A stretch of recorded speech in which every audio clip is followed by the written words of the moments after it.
So as he said, I'm Josh.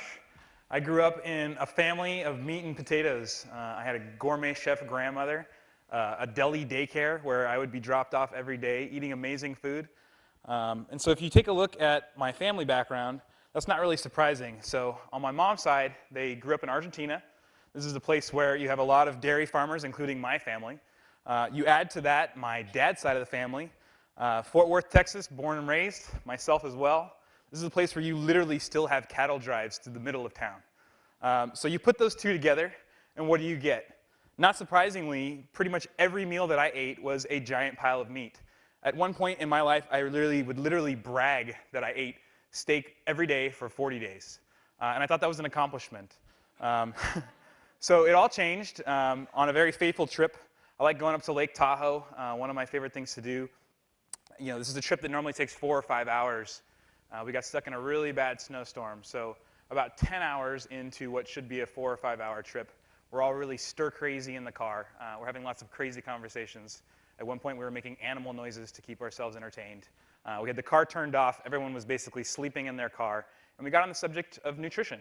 So a very good friend of mine up in the back in the audience, Brian Rabin, was really the man with the plan. He started talking about a plant-based diet.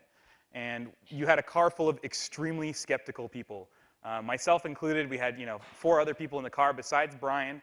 We were peppering him with questions, saying there's no way this is possible. There's no way you can be healthy. Coming from my perspective, all I really knew, I had learned a lot about cooking from my grandmother, and I really enjoyed cooking. I enjoyed cooking for my friends. But the foundation of everything that I would cook was really meat. And so I may make a side dish, but it's a side dish. It's a second thought.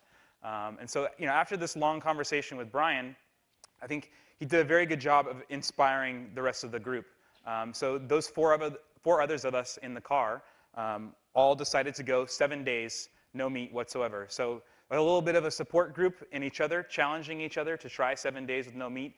I think if you were to ask those who knew me at all, they would say, Josh, going 7 days with no meat, not only no meat, but no animal products whatsoever. They would have told you that's absolutely impossible. And so after those 7 days, day 8, the first thing I did, A, was I ate a giant pile of pulled pork. And then B, I sort of reflected. It was actually very easy for me to go 7 days with no meat, no animal products whatsoever. And I took a look at my own family history. I have 2 grandfathers who had quadruple heart bypasses.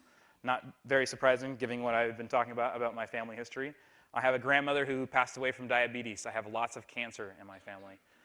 And so all of these things together really said, well, maybe I can try 30 days. And so 30 days quickly turned into more than a year and a half on a purely plant-based diet. And so I didn't go into it lightly.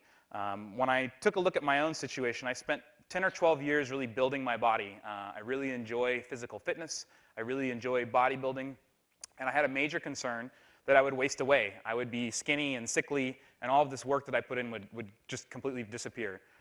So after more than 2.5 years now of doing not only plant-based, but then maybe mostly vegetarian, totally a non-issue, I actually found that not only was I able to continue increasing my strength and my performance, but also saw massive gains in endurance as well. So the other big concern, one of my favorite things to do is to eat.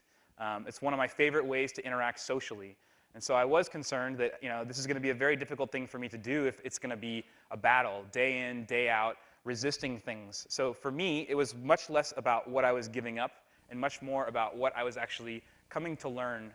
So rather than feeling like I was missing out on foods, I really felt that I was opening my mind to so many different things that I would have never put on my plate had I been focused still on that giant pile of meat. The results, unfortunately, I didn't get younger or taller as a result of this experiment.